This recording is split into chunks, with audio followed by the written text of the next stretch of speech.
Hidden on the other side of this truck is a secret Japanese home that was built over 97 years ago. Oh, no way, this is awesome. And I'm gonna be living here for the next 48 hours to see if I could live here forever instead of going back to America. It's got 2 floors, this really cool looking attic, a mysterious box, and all of the beds are on the floor.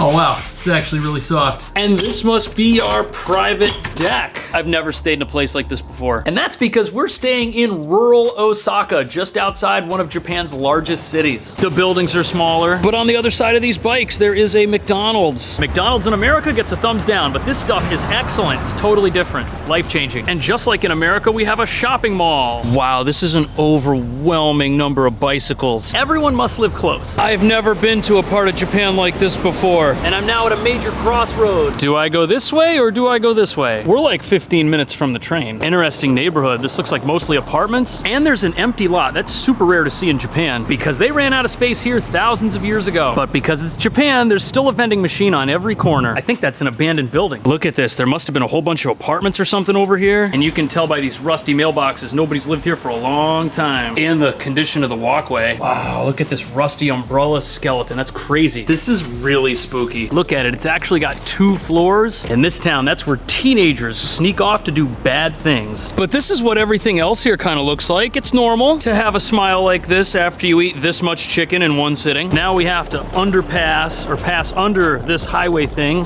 Looks like it's an old railroad, or it was. Check the map again. Okay, we're headed there. I feel like we've entered a remote village. Check this out. Local electronics store, local parking lot for your hot rod. Everything here is like a tiny little house. But this takes the cake. It's like an arcade with apartments. Definitely the most desolate arcade I've ever seen in Japan. And these look like businesses with apartments upstairs, way up there. You see that? Here we go. Got a local restaurant right over here. This here be the laundromat. And this is someone's front door, their window, and their upstairs. That's a little house. And this is going to be someone's house. This would be like living underneath the earth, sort of. Or at least that tent. Speaking of new houses, how dope is this thing?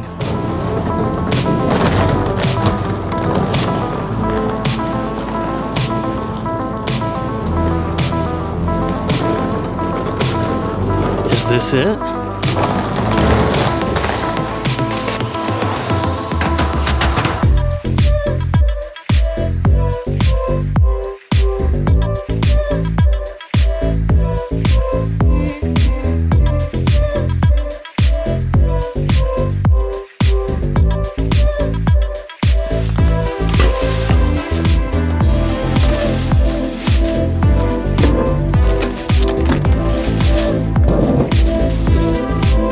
That should help me survive for the next 2 days. And I don't even know where to start with this place because every single part of it's a piece of history. Now this here room, this is gonna be my office slash my dressing room. It's the least exciting room in the house. Perfect for unpacking your stuff and making yourself at home. But I was talking to the owner when I showed up, and most of what we're gonna see is original stuff that is as old as it gets. And look at this glorious woodwork. And these original pocket doors, that is something else.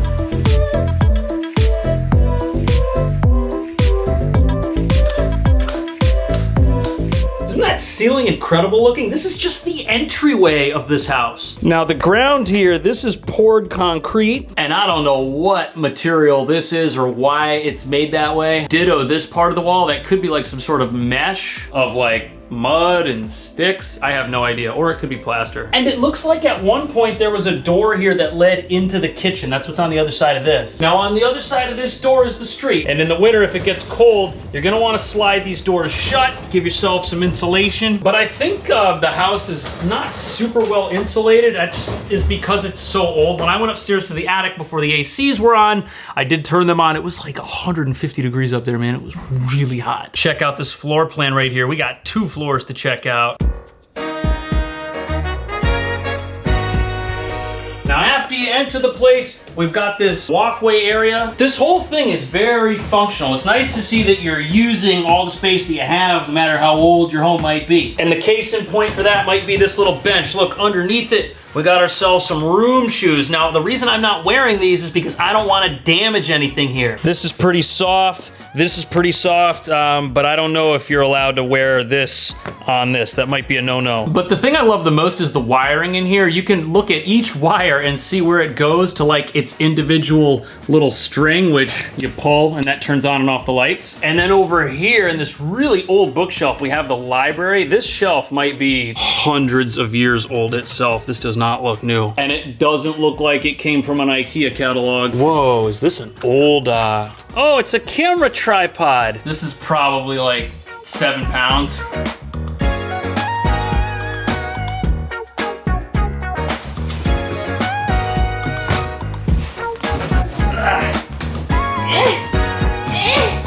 All right, I think I got myself a seat at the traditional table here. We've also got some traditional Glica Man snacks. This is Glica Man, he's famous. Now, these chairs, look at the styling that we've got here. It folds up and down, and look, there's like a design in the actual leather. The table is super intricate as well. It's probably all done by hand. I'm not smart enough to be able to tell you what type of wood this is, but that is one impressive looking table.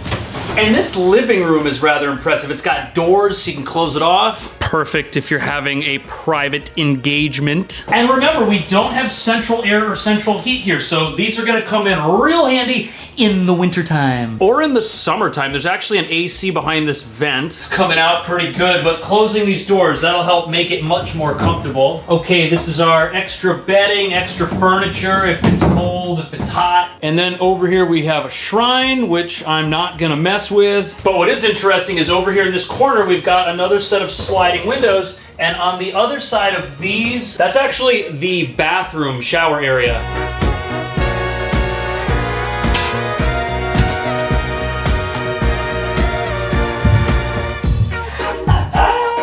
The bathtub is like a kitchen sink. I love it. I don't know if it's a 2-person tub, but I am 100% gonna be taking a bath in this thing tonight, because after we check this place out, I'm gonna live in it and let you know what goes wrong, which is probably gonna be a whole bunch of things. Now, obviously, none of this bathroom is original. When this place was built, I'm guessing they didn't have showers that looked like this at Home Depot. In fact, they may not have even had Home Depot. Interesting, in the bathroom, we have ourselves a little window, which looks out back onto something. I'm not really sure what, but this is definitely a really cool traditional bath. I mean, we got the seat, we got the bucket for washing yourself, and just outside the bath, we have what looks like a laundry hamper, little shelf here with a hair dryer, and ooh, I like this. Got some Q-tips. Who forgets these when they go places? Pretty much everybody. The sink is also brand new. How's our water pressure?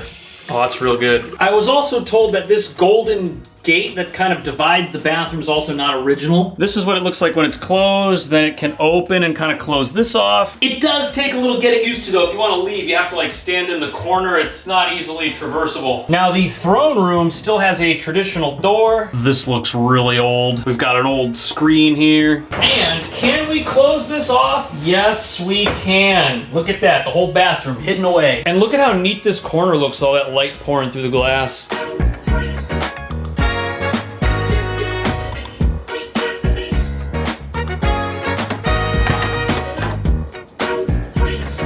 That fan is so satisfying to open and shut, and this is a pretty unique kitchen. I wouldn't exactly refer to it as a chef's kitchen. It seems to be more set up as like a place people rent for like vacation. I don't mean that in a bad way. We've got what we need to like boil water, to make coffee, to grind coffee. This is your burner. Look at this interesting looking toaster. How do you open it? Oh, okay, there you go. It just has a lid on it. I just don't know if you're gonna be making anything of substance in here. Maybe a couple meals, but it's gonna be a lot of work. There's no gas, everything's electric. I really do like the minimal cabinet setup. I mean, we've got plenty of plates, all kinds of cool stuff. It's easy to reach. What's in these bins? This seems like so much less work than a bunch of annoying cabinets. But we do have this little china cabinet. Got tons of little drawers. There's lots of silverware in here, which is nice. You could have yourself a pretentious, ritzy, high-end dinner with this stuff. And look at this plate. These are pheasants, and I think I saw this symbol in the cartoon Naruto, and this cloud symbol. If you know, you know. What goes in here? Now, based on what we've seen, I would say that this fridge/freezer is the appropriate size, height, and weight for this place. And there's a fire extinguisher, which we hopefully do not need.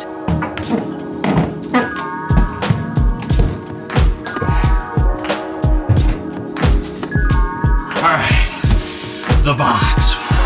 I don't know what's in here, and it's killing me. But it's not locked. Oh.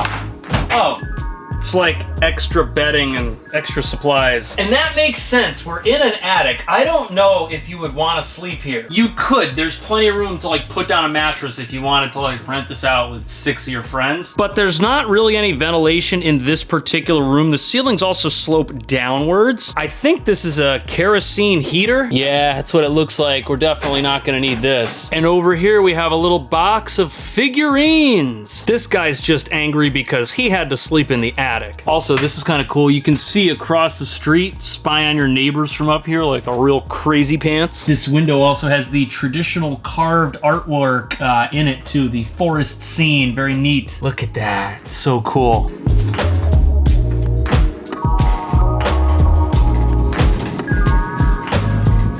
This bed is impossible to jump on. And that's because, surprise, surprise, it's not a bed, it's a mattress on the floor. This is traditional sleeping. And it's actually super comfortable. It's also a nice big bedroom. Look at the lights. They've got this really neat pattern hitting the ceiling. Look at this jewelry box right here. It has the same design in it as the leather chairs downstairs. And I'm guessing that the dresser here, oh no, they're not locked. I just was being very, very gentle. And we have ourselves a closet. I think I know what we're gonna find in here. Boom. More beds. You can sleep an army in this place. This room definitely fits 3 beds. And if you run out of room, you could always sleep out here on the balcony.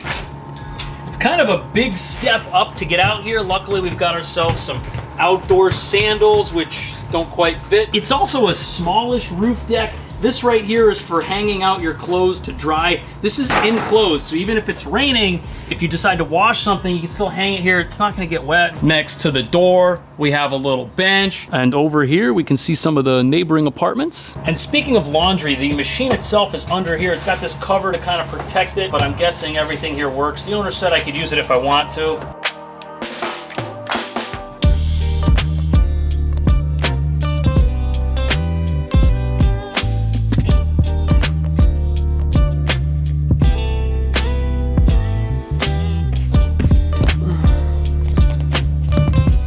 As you can tell, things here are not exactly perfect, but the bed was really comfortable. I do not mind sleeping on the floor, not a problem for me. But the thing that takes the most getting used to might actually be the seating, like this particular table. It's beautiful, I love it. But cramming yourself into it as a Westerner who's not used to sitting on the floor in general, a little bit tricky. I'm also not sure if I could eat all of my meals at a table like this. It might be pretty tough. Speaking of food, I couldn't find any nearby close restaurants, so I ended up just getting something from 7-Eleven. I didn't know if I was supposed to mix it all together, but that is what I ended up doing. Seemed to taste fine. I'm gonna try to find a different restaurant tonight. But after sitting at the table and eating, I realized that we do have a little office area, and that was where I was able to sit and actually get some work done. It was much more comfortable than the table itself because I could sit in an upright position. And after working for a little bit, it started to get dark. And I realized that since this is a house and not an apartment, people can see in the windows if I've got the lights on. So I decided to turn off all the lights in this place.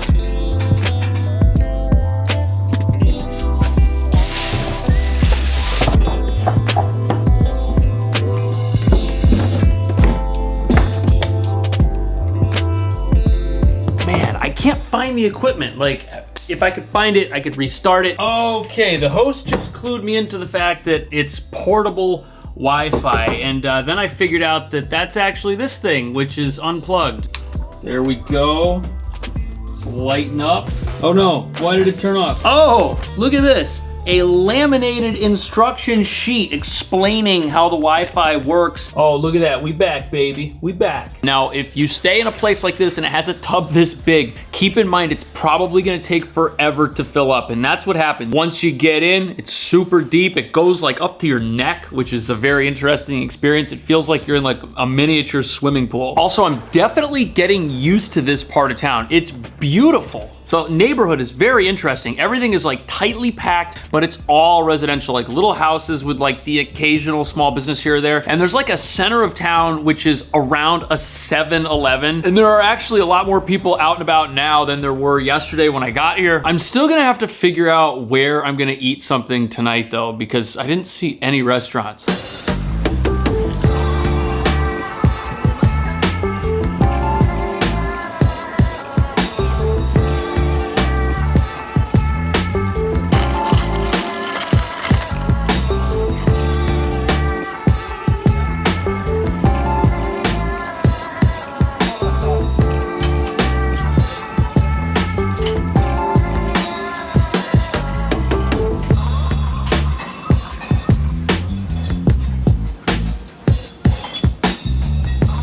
That was the easiest commute ever, 20 minutes, and we're back here after buying things that will make my videos better and getting food, which will make me feel better. It did make me feel better.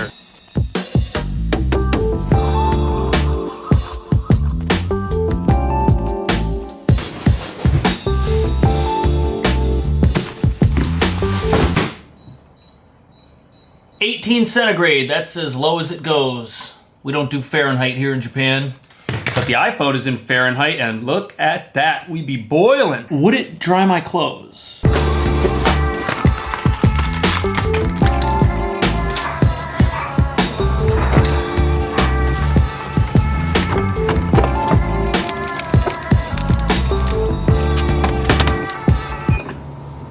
I think it's working, and I hear water traveling from this hose into the machine. And I think this means 37 minutes. I'm hoping that it's hot enough out here that having no dryer doesn't really matter, that stuff just dries itself, because it is hot. It's also very humid, so maybe things won't dry themselves.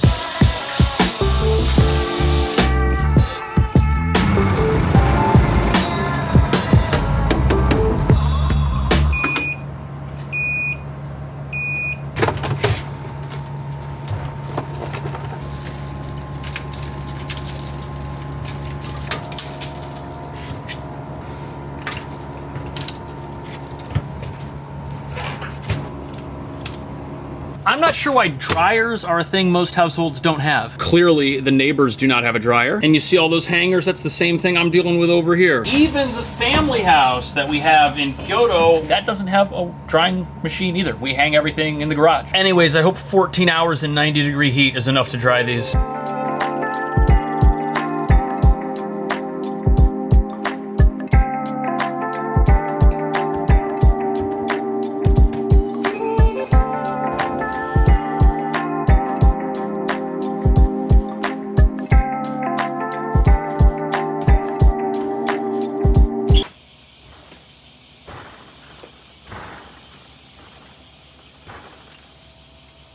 They're dry!